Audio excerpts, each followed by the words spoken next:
Today, Friday the 8th of May, you may or may not realise, is the 75th anniversary of the Allies' final victory over Nazi Germany. It's VE Day. I actually took part in one of the very many street parties on that day. I was 5.5 years old, and yet I still have quite vivid memories of the joy and relief the people felt. The singing, the dancing, the improvised street concert, the cakes too. I think it was the first time I'd ever eaten jelly. But VE Day concluded a very dark era that began for this country back in 1939. In his first speech as Prime Minister to the nation in 1940, Churchill summed up what we would be facing. I'll read you an extract. He said this: "I've nothing to offer but blood, toil, tears and sweat. We have before us an ordeal of the most grievous kind.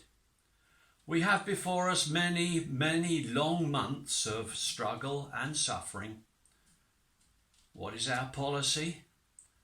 I can say it is to wage war with all our might and with all the strength that God can give us, to wage war against a monstrous tyranny. You ask, what is our aim? I can answer in one word. It is victory. Victory at all costs. Victory in spite of all terror. Victory however long and hard the road may be. For without victory, there is no survival." You know, his words reflect the same sense of foreboding that we are experiencing today to the danger that COVID-19 threatens. We can't ignore it. We must fight it with every weapon available to us. And whether he was sincere or not, just as Churchill did and said, we need to bring God into the equation. Prayer is our weapon.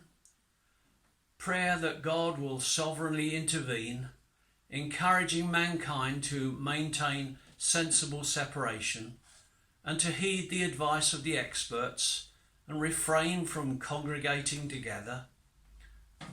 To pray also for the success of the vaccine trial and for the means to subsequently manufacture and distribute it as quickly as possible. Yes, we are facing a formidable foe, but remember, we have a powerful God we can appeal to. Let me read to you from Deuteronomy 20 what Moses said to the people when they were facing a formidable enemy. The word says this: "When you go out to battle against your enemies, don't be afraid of them, for the Lord your God is with you. So it shall be when you are on the verge of battle that the priest shall approach and speak to the people, and he shall say to them, 'Listen, today you're on the verge of battle. Don't let your heart faint. Do not be afraid, and do not tremble or be terrified, for the Lord your God is he who goes with you to fight for you, to save you.'" You know, there's one thing we need to remember. He who is in us is greater than he who is in the world.